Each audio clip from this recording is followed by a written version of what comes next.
আমরাও শুল্ক স্থগিত করলেও প্রেসিডেন্ট ডোনাল্ড ট্রাম্প এমন একটি দেশের সঙ্গে সংঘর্ষ আরো তীব্র করছেন যারা বাণিজ্য যুদ্ধে মার্কিন যুক্তরাষ্ট্রকে হারাতে সক্ষম হতে পারে। এমনই একটি পর্যবেক্ষণ উঠে এসেছে সিএনএন এর একটি প্রতিবেদনে। বুধবার ট্রাম্প হঠাৎ করেই পারস্পরিক শুল্কতে 90 দিনের বিরতি ঘোষণা দেন।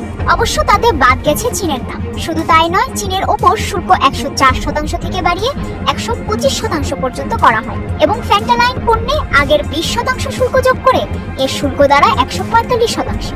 এরই মাঝে মার্কিন পণ্যে 125% পাল্টা শুল্ক আরোপ করেছে চীন, যা বিশ্বের দুই পরাশক্তির মধ্যে তীব্র দ্বন্দ্বের সৃষ্টি করেছে।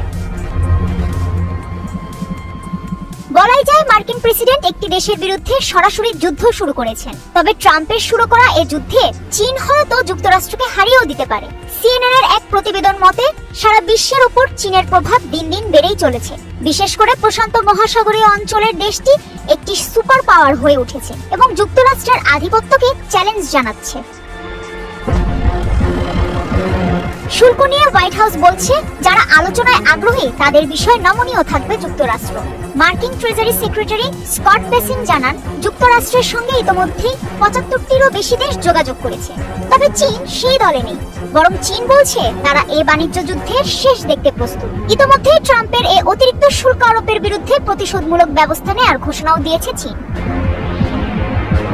এর জের ধরে দু দেশের মধ্যে বাণিজ্য যুদ্ধের উত্তেজনা দিন দিন বাড়ছে। চীন যুক্তরাষ্ট্রের ভোক্তাদের উপর যে চাপ প্রয়োগ করতে চলেছে কিংবা তাদের দুর্ভোগ যেভাবে বাড়াতে চলেছে তার জন্য ট্রাম্প ও তার শীর্ষ কর্মকর্তারা প্রস্তুত আছেন কিনা তাও স্পষ্ট নয়। এদিকে যুক্তরাষ্ট্রের সর্ববৃহৎ পণ্য সরবরাহকারী দেশ চীন। ইউএসটিআর এর পরিসংখ্যান অনুযায়ী গত কয়েক বছরে যুক্তরাষ্ট্রের মোট আমদানি পণ্যের 16% এসেছে চীন থেকে। যুক্তরাষ্ট্রের স্মার্টফোন, কম্পিউটার ও খেলনার বাজারে চীনের আধিপত্য রয়েছে। নতুন শুল্কের বাস্তবায়ন শুরু হলে এসব পণ্যের দাম আকাশ ছোঁয়া হয়ে যাবে এবং তা যুক্তরাষ্ট্রের অনেক মানুষের নাগালের বাইরেও চলে যেতে পারে।